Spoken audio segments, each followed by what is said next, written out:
Hello everyone! For today's video ay isi-share ko sa inyo ang mga bawal kay Popo habang nagla-live para iwas violation.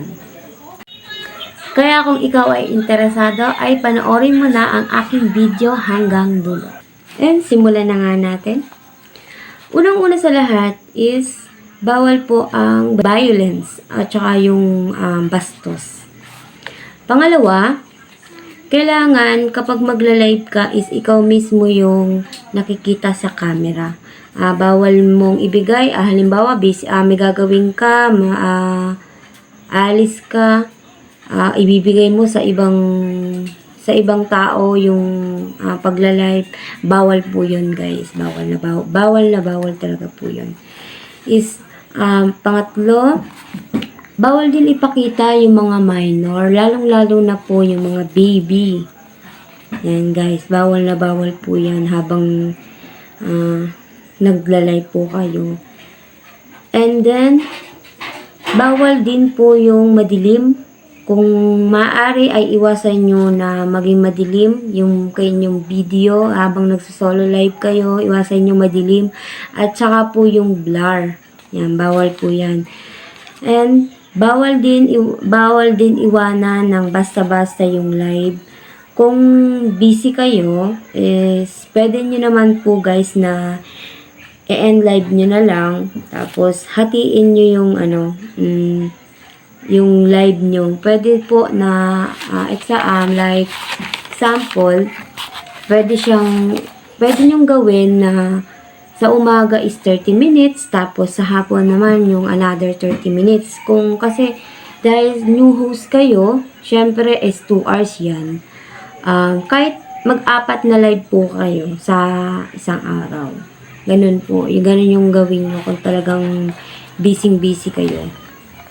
Tsaka magka-counted naman po yan.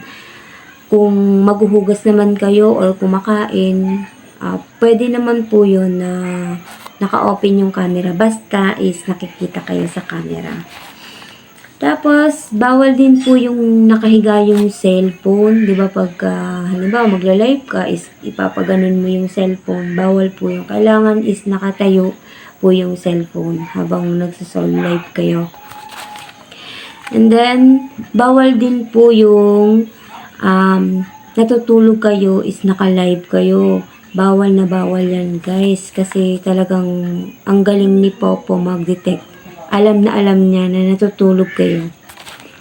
Kaya iwasan nyo pong gawin yan guys. Kasi kung halimbawa inaantok kayo is wag na kayong mag-live.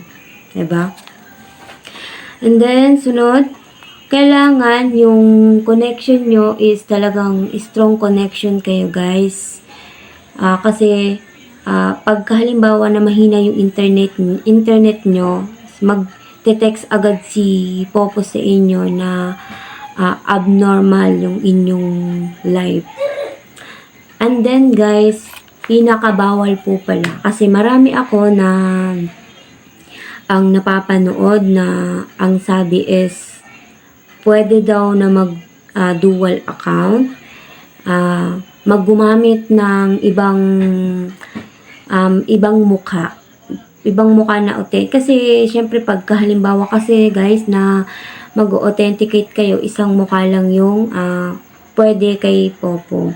Marami akong napapanood na ganon. Pero guys, sinasabi ko lang sa inyo, kung halimbawa na gagamit kayo ng ibang mukha, tapos kayo din yung magla-live, wag nyo na pong gagawin yun guys. Kasi based on my experience po, na talagang naranasan ko po yan.